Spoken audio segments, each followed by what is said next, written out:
The contract was already signed by the time anyone realized it bore the wrong woman's name. Sable had been standing in the third row of the presentation hall when the Alpha King's steward made the error, not the grand, dramatic kind of error that announced itself, but the quiet, administrative kind that only surfaces when someone checks a ledger against a name on a document and finds they do not match. She had been ranked last. She had known she would be ranked last.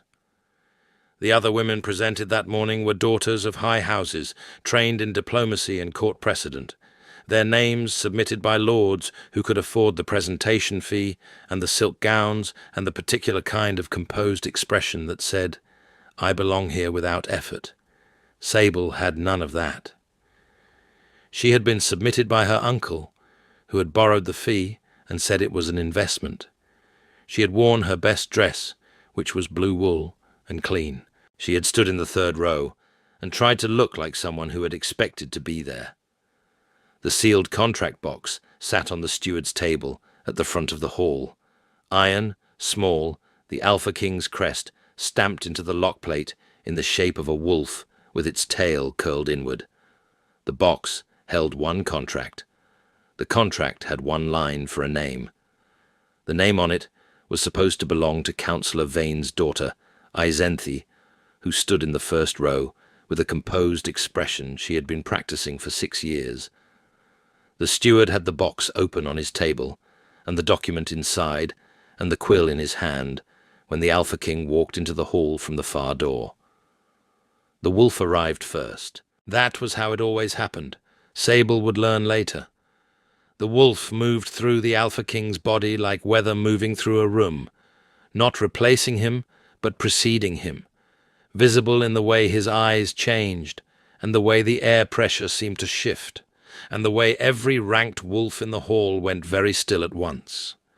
King Corvath walked the length of the hall at a pace that was neither hurried nor ceremonial. He did not look at the first row. He looked at the third. His wolf looked at Sable. The steward, who was already halfway through writing the first letter of Izenthi's name, wrote the rest of a different name entirely. He did not understand why until he looked down. The document read, Sable Voss. He said nothing. He sealed the box. He handed it to her. She had not known what to do with it, so she had taken it with both hands and stood very still, while Izenthi's breathing, somewhere in the first row, became extremely controlled. That had been 3 days ago. Sable was still carrying the box. She had not opened it. She had been told she could not open it.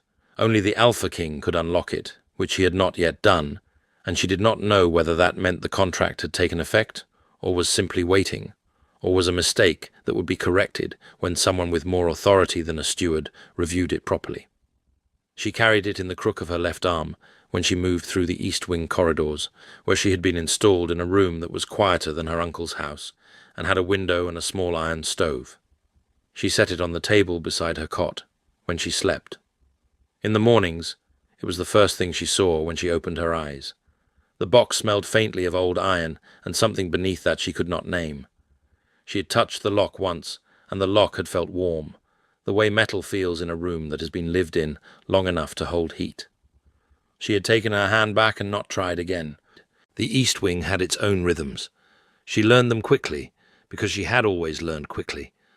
This was not a virtue in the environments she had come from, where being quick meant being given more work and no additional recognition, but here it kept her from the kind of errors that attracted attention. She was good at not attracting attention. She had spent 23 years perfecting it.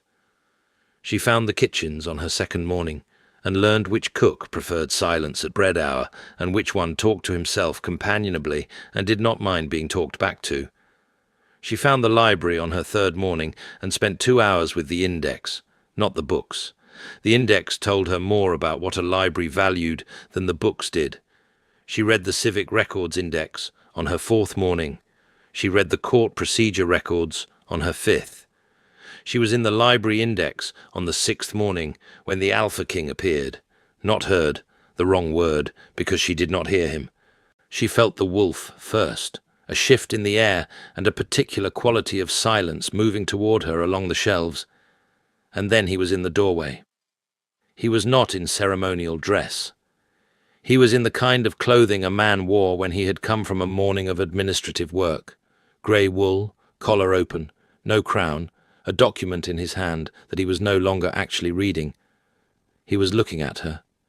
His eyes had the particular quality she had noticed in the presentation hall, darker at the outer ring, the wolf visible behind them like light behind a screen. He did not say anything for a moment. She did not perform deference. She was sitting cross-legged on the floor with the library index open across her knees, and there was nowhere convenient to perform deference from that position, and also something in her had decided, quietly and without announcement, that performing deference was unlikely to help either of them understand what had happened 3 days ago. "You're reading the index," he said. "Yes." "Not the books." "The index first," she said. "Then the books."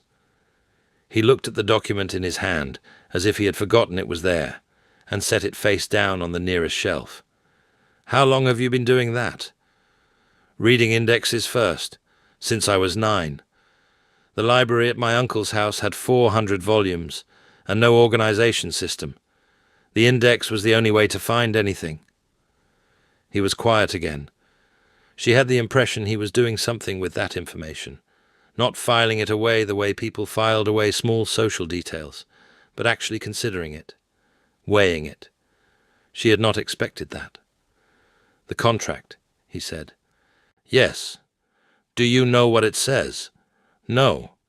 You have not opened the box." Something shifted in his expression, not surprise exactly, but a recalibration. Most women would have found a way to open it. Most women would have had more practice picking iron locks than I do. She paused. "Is it an error? The name?" He looked at her for a long time. The wolf behind his eyes was very still. "My steward believes so." "Do you?" The answer took longer than she expected. "No," he said, and he left. She sat for a moment after the sound of his footsteps faded. She looked down at the index. She had lost her page. She found it again and kept reading. Her hands were entirely steady. She noted this as information without deciding what it meant. Isanthi came to see her that afternoon. She was taller than Sable by half a head and had the kind of beauty that had been maintained with considerable effort and expense. Perfect posture, perfect hair, a green gown that probably cost more than her uncle's investment. She had 2 attendants who stood at the door of the East Wing room and did not come in. Isanthi came in. She stood in the center of the small room and looked at Sable and at the iron box on the table with an expression that was entirely composed and entirely furious. "You understand," Isanthi said, "that this is going to be corrected." "I don't know enough about court procedure to know whether it can be," Sable said honestly. "The box is sealed, and the Alpha King has not indicated any intention to unlock it. The Alpha King's intention is not the relevant consideration. There are petitions. There are procedural remedies for administrative errors." "I know. I read the Civic Records Index this morning." Isanthi looked at her very carefully. "You are nobody," she said. It was not cruel in tone. It was simply factual, the way someone states the weather. "You have no house, no standing, no training. Whatever the steward wrote on that document, you are not what the Alpha King needs." "Probably not," Sable agreed. "I have said as much to myself several times." Isanthi had expected, perhaps, more resistance or more collapse. She received neither, and this seemed to disconcert her more than either would have. She left without saying anything else. Her attendants closed the door behind her. Sable sat with the box in her lap for a long time after that. She turned it over in her hands. The lock was warm again. She thought about procedural remedies and civic records, and the particular quality of the Alpha King's expression when she had asked him if the name was an error. She thought about the word he had used. "No." She set the box back on the table and went to dinner. The archivist found her on the 6th day. He was very old, which was the first thing she noticed, and he moved carefully, which was the second. He had the specific deliberateness of someone who had spent long years around knowledge they considered precious, and had developed the habit of moving as though they might break something irreplaceable. He was waiting outside the library when she arrived in the morning, and he introduced himself as Warden Cassell, and he said, "You should sit down for this." She sat. He told her about the wolf.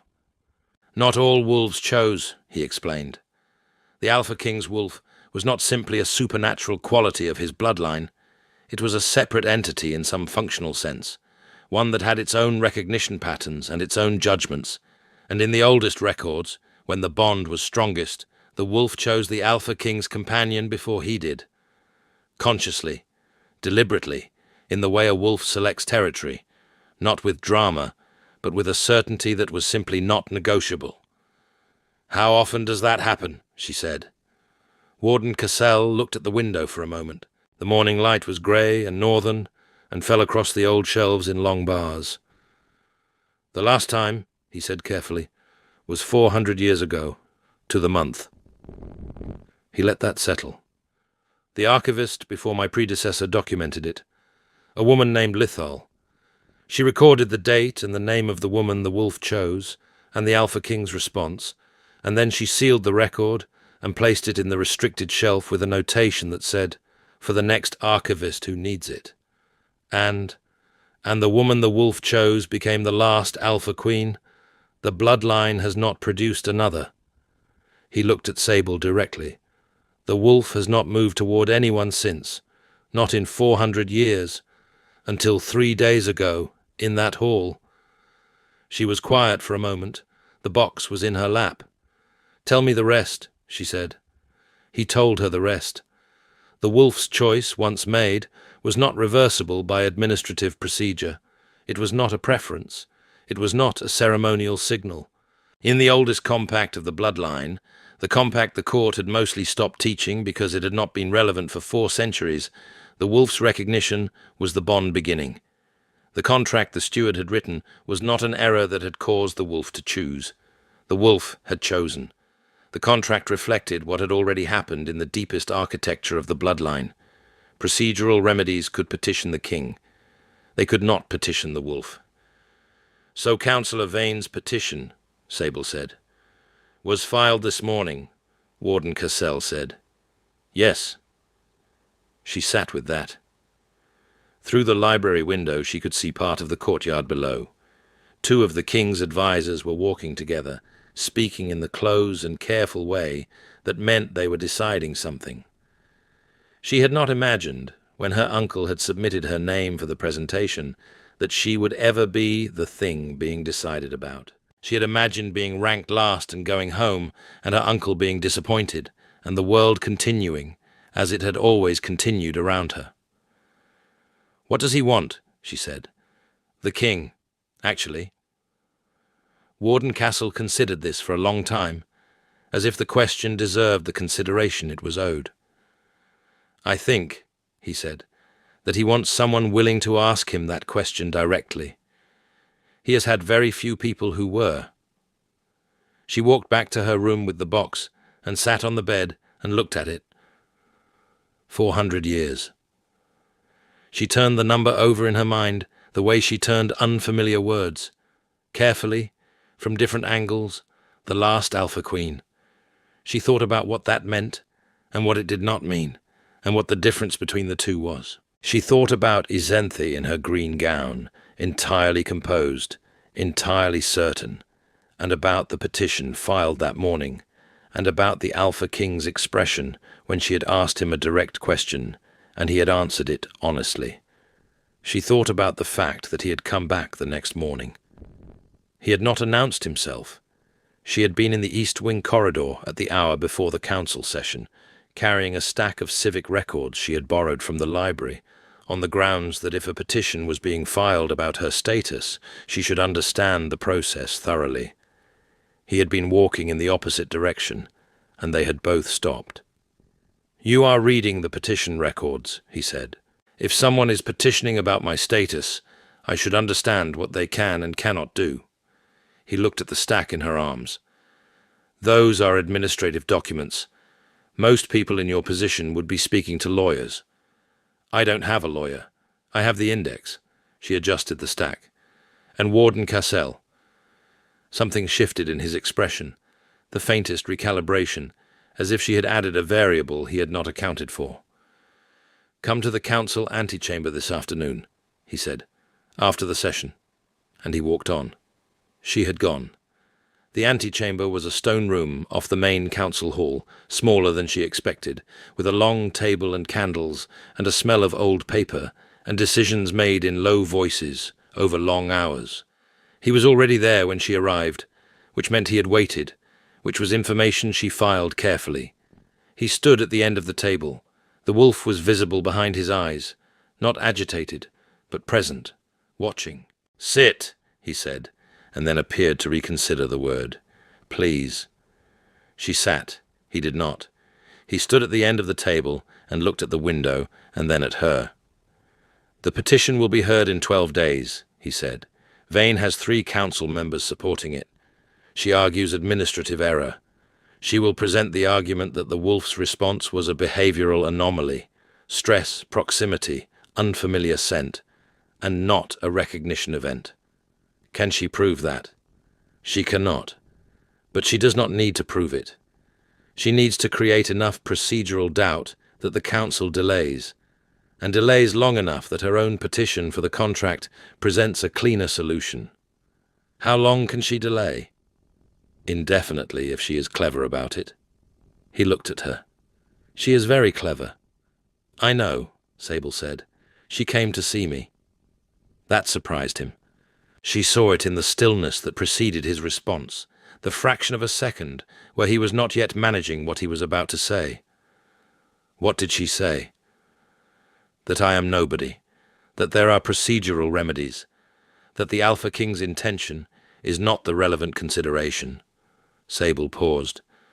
She was not wrong about any of it. She was wrong about one thing. Which thing? That I would not know what to do about it. He looked at her for a long time. The wolf behind his eyes had gone very still. The particular stillness she was beginning to associate not with calm, but with focused attention. What are you going to do about it? He said. I do not know yet. I need to understand the records better, the compact. She looked at him steadily. What do you want? Actually, not procedurally, not officially. He did not answer immediately. He came to the table and sat, which reduced the distance between them to 3 feet of old oak, and looked at his own hands. He had the hands of someone who worked, not with his fists but with documents and decisions, long hours of it, the specific wear of sustained responsible thought. I want, he said slowly, as if choosing each word with the care of someone who has learned to be careful with them, to not be managed. I want someone who reads the index before the books and asks me questions I do not expect. He paused. I want what happened 6 days ago in that hall to not be an error. She sat with that. The box was warm in her lap. Then help me understand what I'm working with, she said. All of it, not the public version. He told her. It took an hour and a half. When it was over, she walked back to the east wing with a great deal of information and the quiet sense that she had just had the most honest conversation of her 23 years, which was either encouraging or alarming, and she had not yet decided which. What she had decided, without announcing it even to herself, was that she intended to win this. He had changed her library access on the 4th day of the 2nd week. She had not asked for it. She had not known it had changed until she reached for a document in the restricted section, and the librarian, instead of stopping her, simply stepped aside. She checked the access register later. The notation was in the king's hand, unrestricted. She stood at the register for a moment looking at the handwriting, deliberate, not decorative, the hand of someone who considered what they were writing before they wrote it, and then went to find the document she had wanted. His steward, she learned from the East Wing housekeeper, had noted that the woman in the small room with the iron stove was to be moved to larger quarters. Sable had not yet been moved, but the instruction was on the roster. It was the kind of thing no one announced. It was the kind of thing someone did quietly when they were not yet ready to announce it, and were not certain they should, but had done it anyway. She had thought about him standing at the end of the table, asking her what she was going to do, and looking at his own hands. She thought about it at an entirely inconvenient moment, in the middle of reviewing Vane's petition structure by lamplight, when she should have been thinking only about procedural language and precedent. She told herself her pulse was from the lamp fumes, and kept working. He had been walking toward her in the corridor on the morning of the 3rd week, when the crowd from the changing of the guard came through the passage, and his arm came around her before she had registered the movement, solid and certain, pulling her into him until the press of guards had passed. He did not look down at her.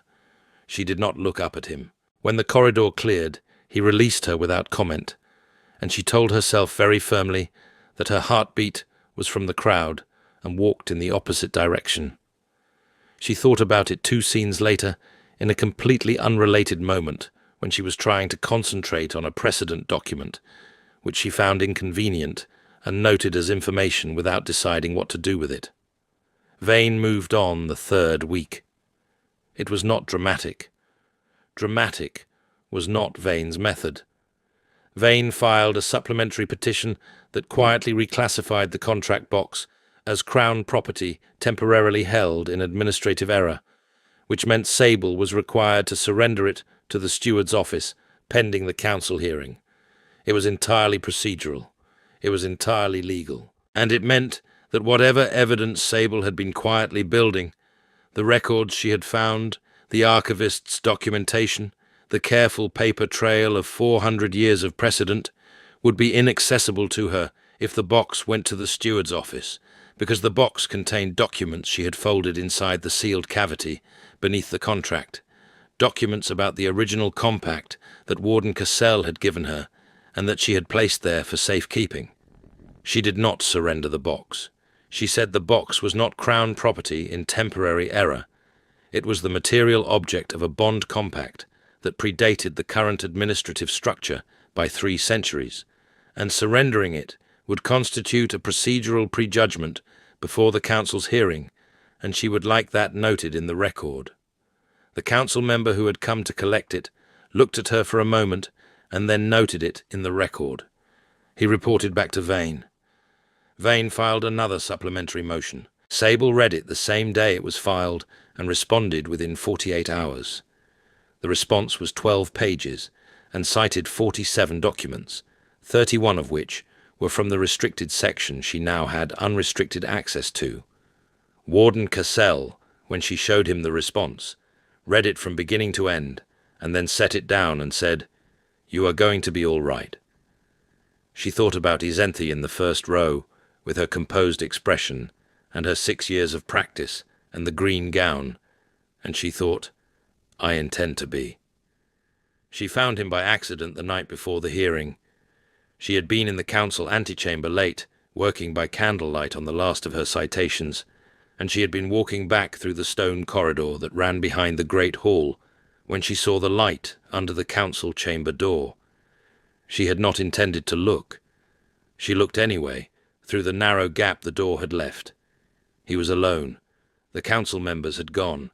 The great table was empty, except for 1 candle and a document he held in both hands. He was reading it, or he had been reading it. When she looked, he was sitting with it in his hands, not turning it, just sitting, with the expression of someone who was very tired in a way that had nothing to do with sleep. He looked like the person inside the Alpha King, which was different from the Alpha King in a way she had not expected, and did not have a word for yet. There was something about the angle of his shoulders that told her he had been holding a great deal upright for a very long time, and that he was good at it, and that it had cost him something over the years to be so good at it. She stood in the corridor for a moment. The wolf behind his eyes, she noticed, even through the gap in the door, was quiet, not watching, not alert. Just there, as if it had stopped performing watchfulness, because there was no one in the room to perform for. She did not go in. She walked back to the east wing. She set the box on the table and looked at it. She thought about his shoulders. She thought about the 12 pages and the 47 citations and the hearing tomorrow. She thought about the word he had said in the library on the third day, in answer to her question about whether the name was an error. No. She allowed herself to acknowledge, quietly and without performance, that she was not indifferent to any of this. Not to the hearing, not to the outcome, not to him. She had been trying to be strategic and competent and careful, and she had been all of those things. And underneath all of them, she was also someone who had looked through a door and seen a person she did not want to lose access to. Someone who had thought about the weight of his arm in a corridor at a completely unrelated moment. Someone who had looked at his handwriting in the library register and noticed that it was careful. She went to sleep with that thought, and it was still there in the morning, quiet and unremarkable, like something that had always been there and had only now been named. The hearing was in the great hall. Sable had expected to be nervous. She was not, which was itself a kind of information. She walked into the hall with the iron box under her arm and took the indicated position at the center of the floor and looked at the council's 3 rows of benches and the table at the front where the Alpha King sat. He was in formal dress. The wolf was behind his eyes, entirely still, watching. Izenthi sat in the first row. Her expression was as composed as it had always been. She looked at Sable with the particular certainty of someone who has done everything correctly and expects it to matter. Sable found she did not blame her for that. Izenthi had done everything correctly. She had trained for years. She had filed the right documents and engaged the right advisors and built the right coalition. She deserved the outcome she had worked for. She had just not accounted for the wolf. Vane presented first. She was thorough and precise, and her procedural argument was genuinely excellent. The wolf's response, she argued, was a behavioral anomaly occurring under specific stress conditions. The hall, the density of ranked wolves, proximity to multiple candidates whose combined supernatural signatures had created an unusual environmental pressure. The steward had responded to the anomaly by writing the nearest name on the document. This was understandable. It was also not a recognition event. A recognition event had specific requirements under the compact, and those requirements had not been met, and she could demonstrate this with reference to 3 separate legal precedents from the previous century. It was a very good argument. The 3 supporting council members nodded at several points. When she sat, her expression was quietly certain. Sable stood. She opened the box.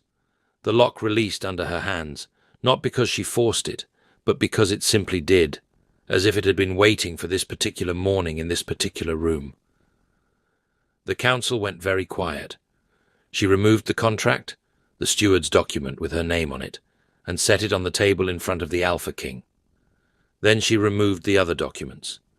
Cassell's records, the original compact, the archivist Lithol's account from 400 years ago, the registration of the dormancy, the procedural requirements of the recognition event under the old compact, which listed, among other things, the behavior of the lock.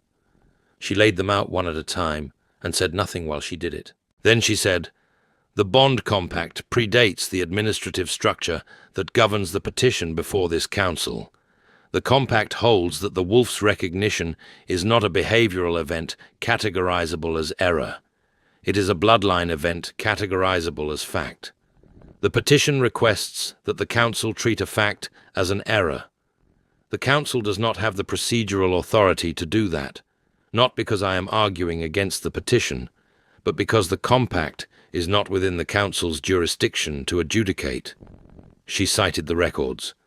All 47 of them. She was clear, and she was organized, and she did not hurry.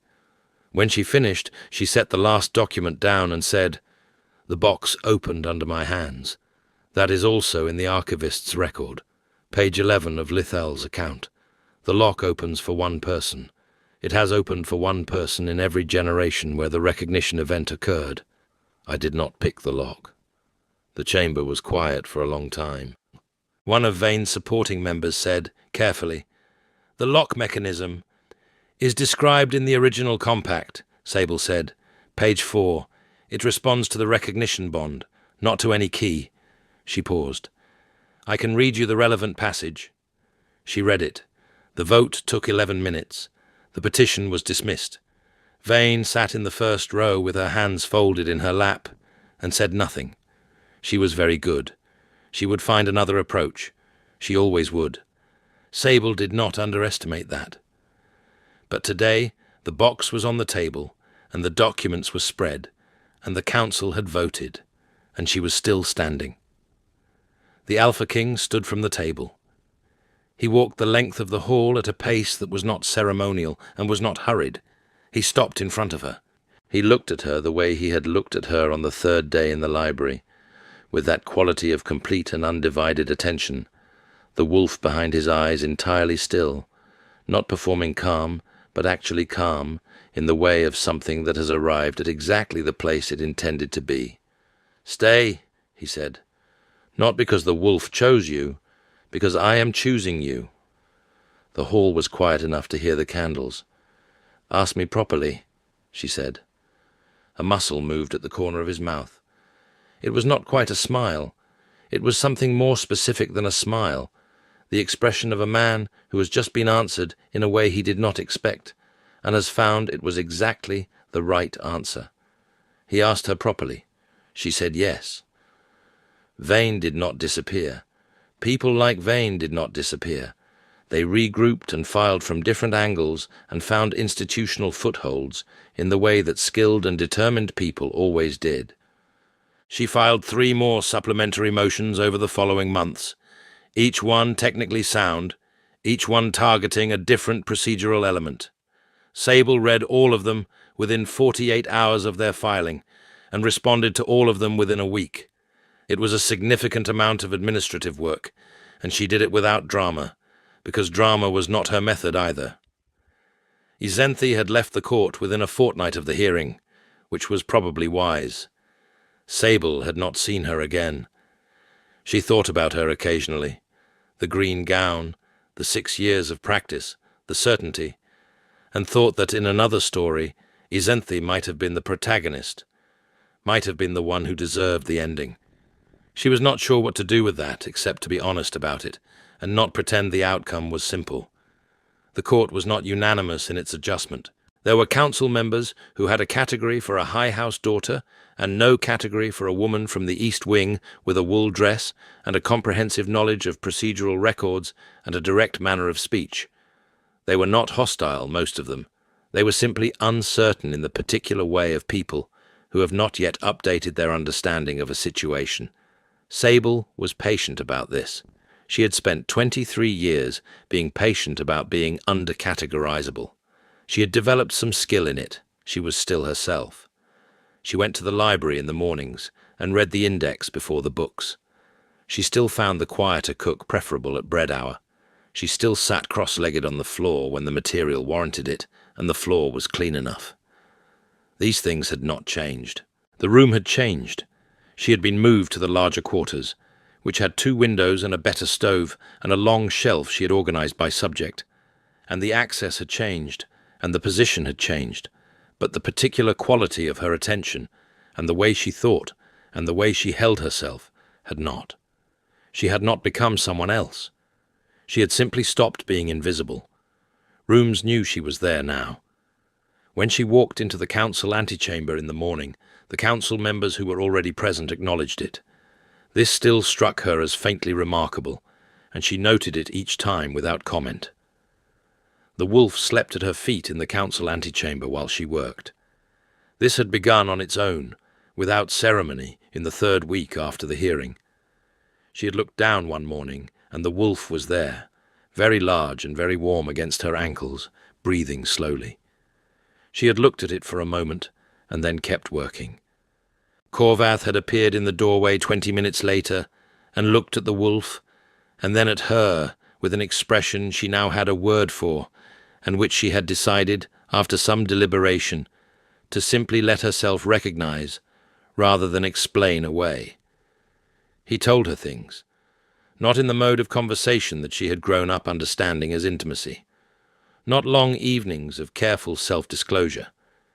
He told her things matter-of-factly, as reports, the complicated political history of the eldest council member, which was significantly more interesting than the official record suggested and which she found she was genuinely interested in, his opinions on the state of the northern roads, which were bad, and had been bad for longer than anyone had officially acknowledged, and this bothered him specifically, because it was a solvable problem that had not been solved due to a bureaucratic misclassification that he found genuinely absurd.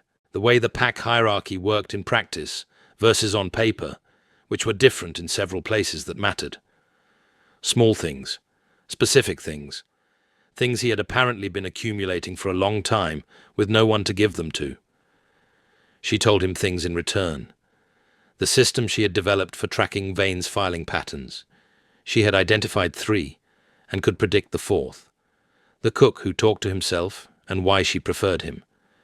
The specific quality of the morning light through the east window at bread hour that made it worth arriving early. He listened to all of it with the full attention he brought to everything, and she found, after some time, that she had been doing what she always did with things she valued, memorizing the index, learning the structure of him before the contents, finding the organization system. "Ask me something," he said one morning. He was sitting across the table from her, which had become its own ordinary thing, him coming into the antechamber rather than standing in doorways, sitting across the table while she worked. The wolf's tail moved against the floor. The iron box sat open on the shelf above the long table, the documents inside settled, unremarkable. She had stopped carrying it with her 3 weeks after the hearing. It lived on the shelf now. She knew where it was. She looked up at him. His expression was open in the way it was when they were alone, without the management he wore for the court. She thought about the night before the hearing and the door and his shoulders. "How long have you been holding everything upright?" she said. He looked at her for a long moment. Outside the window, the northern light was the grey gold of late morning, finding the edge of his jaw, finding the dust on the old shelf above the box. "Since I was 17, he said. "That is a long time," she said. "Yes." She set down her quill. She moved her hand across the table and covered his. She felt the warmth of it under her palm, specific, solid, the warmth of someone who was present rather than performing presence. He turned his hand and held hers, and did not say anything because there was nothing that needed to be said. They sat like that for a while. The wolf breathed slowly at her feet. Through the window, a grey pigeon landed on the sill and regarded them without interest and flew away. He pressed his forehead against hers. She felt him exhale, long and deliberate, like something set down after a very long carrying distance. She put her other hand against his chest and felt his heartbeat slow and steady under her palm, and did not speak. There was nothing to say, and saying anything would have been the wrong thing. She kept her hand where it was, and he kept his forehead against hers, and they stayed like that in the cold morning light until the wolf shifted at her feet, and the quality of the silence changed into the kind that meant the morning was moving on. Later, when she had picked up her quill again, and he had moved to the window with a document of his own, she said, "I know why Lithal carried the wolf's name in her sleeve." He did not look up from the document. "Why?" "Because it was hers," she said. "The name was hers. Nothing else she had was that particular kind of hers." He was quiet for a moment. She heard the sound of him setting the document down. "What will you do with it?" She looked at the box on the shelf, open, settled, ordinary. "Put it in the index," she said, "where I can find it." He made a sound that was almost, not quite, but almost, a laugh. The wolf's tail moved against the stone floor, slow and unhurried. She was writing when he crossed the room. She did not hear him coming, because she had learned by now that she did not always hear him coming, that sometimes she only knew he was there because the quality of the air changed, and the wolf's tail moved differently. He stood beside her chair for a moment. She kept writing. He kissed her forehead, the way someone keeps a promise. Careful, deliberate, as if he had been thinking about how to do it without frightening either of them, and had decided that slowly was the answer. She set her quill down and turned her face up to his, and he kissed her once, properly, like a man who had been patient for a long time, and had decided that the time for patience had passed. Then he stepped back and picked up his document and went back to the window. She sat for a moment and then picked up her quill and turned the page. The wolf did not move from her feet. It never did any more. It was simply there each morning when she arrived, the way the box was simply there on the shelf, and the light was simply there through the window, and the index was simply the thing she read before the books. The impossible thing had been patiently made ordinary.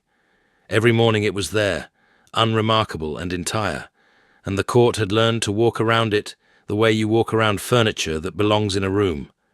She had not become someone else. She walked into rooms, and the rooms knew she was there, and that was a different kind of invisible, the kind where they noticed the absence of you rather than your presence. She found this preferable.